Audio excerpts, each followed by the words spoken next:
everyone, it's Nell, and I'm here today with a book haul. I am adding 15 new Stephen King books to my collection. I have acquired these books over the last few months. Out of these 15 books, half of them were purchased through used bookstores, and half of them were purchased new. Very rarely do I buy new books. Most of them do come from garage sales, used bookstores, Goodwill, half-price books. Very rarely do I buy new books. Again, most of the time they're brand new to me, books that I haven't read. But this is one of my all-time favorite series. These are books that I can see myself reading time and time again. My husband has read all of them, so it's something that we can also share as a couple. So let's dive on in and see which Stephen King books I'm adding to my collection. The first book is The Shining. This is the story of Jack. He is an off-seasons caretaker for the Overlook Hotel. He goes to this hotel with his family, and it starts off innocent enough. The family spends time in the hotel. They think this will be a time for them to really get to know each other, to connect, for Jack to work on his writing. But with the seclusion and the weather, things start to take a turn. You have the spooky hotel, you have the cold weather. I haven't read this one. I'm excited to read it. I have seen the Stanley Kubrick movie. I really enjoyed the movie. I don't think that Stephen King liked the film representation of his book. I don't know if there's a difference between the movie and the book, but I'm excited to read this one. Next, we have Desperation. I don't know much about this one. Again, this is one that I haven't read yet. I tried to look up a synopsis for this one on the internet. I couldn't really find anything, so sorry, the best I can do is read you the back. There's a place along Interstate 50 that some call the loneliest place on earth. It's known as Desperation, Nevada. It's not a very nice place to live. It's an even worse place to die. Let the battle against evil begin. Welcome to Desperation. Based on the inside flap, it looks kind of spooky. I don't know if you can see that.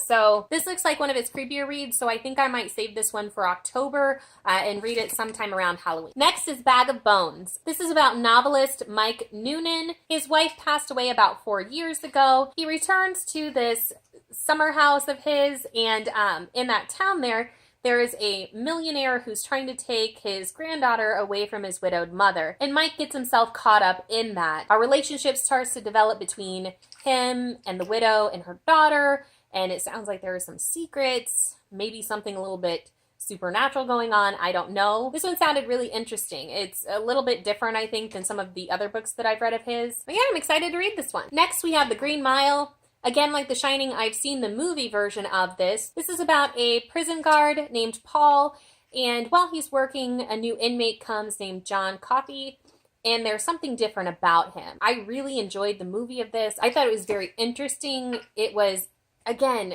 slightly supernatural. It had a lot of great characters in this. It is predominantly male. I'm excited to see what stories we get from that penitentiary, what's the same, what's different. I saw the movie quite a while ago, so I don't remember in detail. I just remember the overall plot. So I'm excited to read this one. Next, we have Hearts in Atlantis. This one has a film adaptation. However, I've not seen this one yet. After reading the synopsis, this has 5 different narratives spanning from the 60s to the late 90s. And they are all linked to the Vietnam War. I don't know much about the Vietnam War, but I'm really excited to read this one. I think it's interesting when you have a large time span, you have different characters, you get to see lots of different perspectives. This is one of his works that I believe is the most linked to historical events or nonfiction events. It is still a fictional novel, but I'm really excited to read this one and see, again, a little bit more about the 60s and the Vietnam War. The last of the used books that I purchased was Blaze. This was published under the pseudonym Richard Bachman, but it was written by Stephen King. This is a novel about Clayton Blaisdell Jr., or Blaze. He had a rough childhood, then goes into a life of crime. Based on the synopsis of this, he's supposed to be a very sympathetic criminal. It was very intriguing, the synopsis of this. So he's a criminal, a con man, but again, we're supposed to get more of his side of the story, so I'm really excited to read this one. I don't know if Stephen King's style is going to be vastly different. I haven't read any of his work under any of his pseudonyms, so I don't know what to expect with this one. I don't know if it's more realistic, less supernatural. I don't know if it has the same voice, the same tone, if it goes in a different direction. So this one will be very interesting to read as far as comparing it to his works published under the name Stephen King. The last books I have are the Dark Tower series. These are the books that I purchased new. Again, very rarely do I buy new books, but I absolutely love these books. I think I will do later on an entire review of the series. I would love to reread these now that I know the overall story. I know where everything's going. I know the characters. I would love to reread them. I don't know if this is really spoilers. I'm gonna put a little spoiler blurb up here. I just want to talk about them a little bit further. So if you haven't read them, just kind of skip forward a little bit. Within the series, Stephen King references a lot of his other works. And what I would like to do is read all of the works of his that he's referenced in The Dark Tower, and then go back and read all of these books again.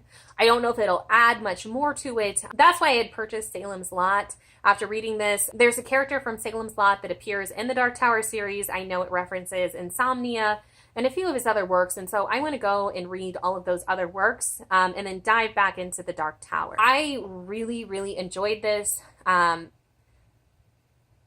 This series, there's something magical about this series. It took him decades to write this, and I know as a person he had changed. In the first few novels, he was dealing with alcoholism and possibly drug use, I don't know.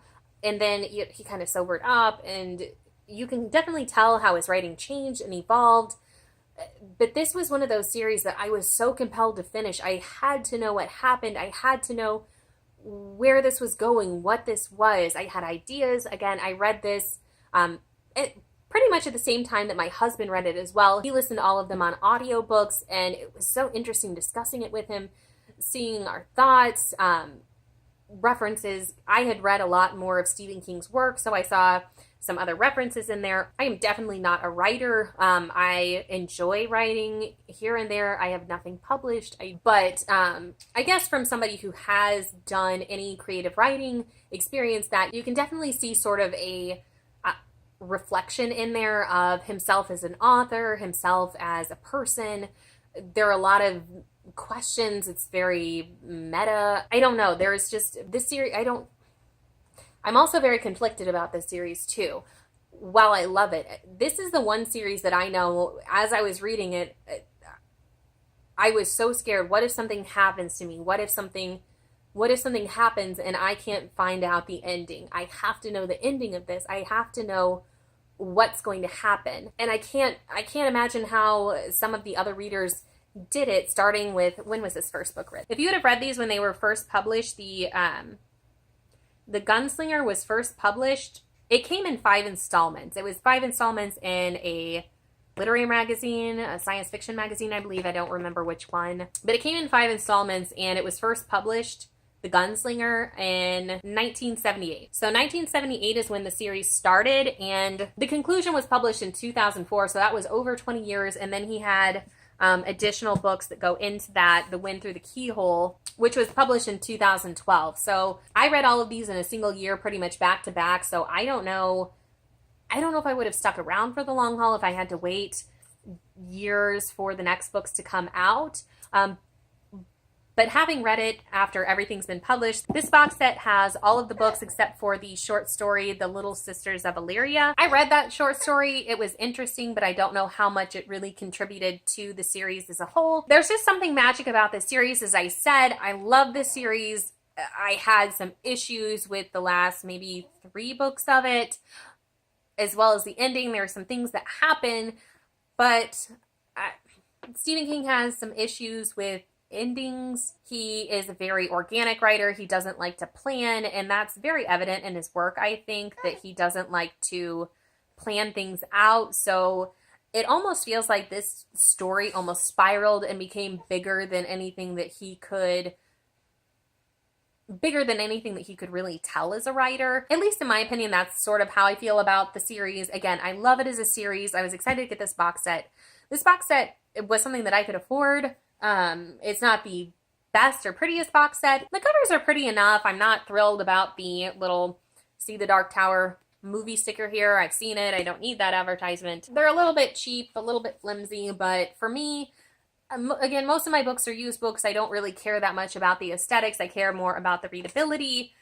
Is it a good font? Is it comfortable to read? Is it something that can fit in my purse or something I can take with me? I'm going to display over this some pictures of the box set so you can see the font, the covers, the aesthetics of this set.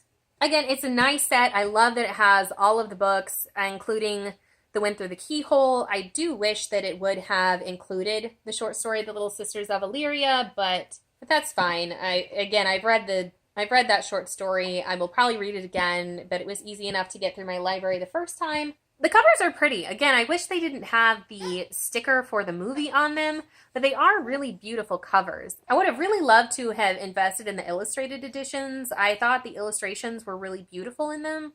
However, I remember when I was reading them, I don't know if there are multiple versions of the illustrations or if they just switched up the illustrators throughout the series, because when I was reading them, each one had a very distinct artistry to it, and they weren't really consistent through the different novels. All right, everybody, those are my Stephen King novels that I recently acquired.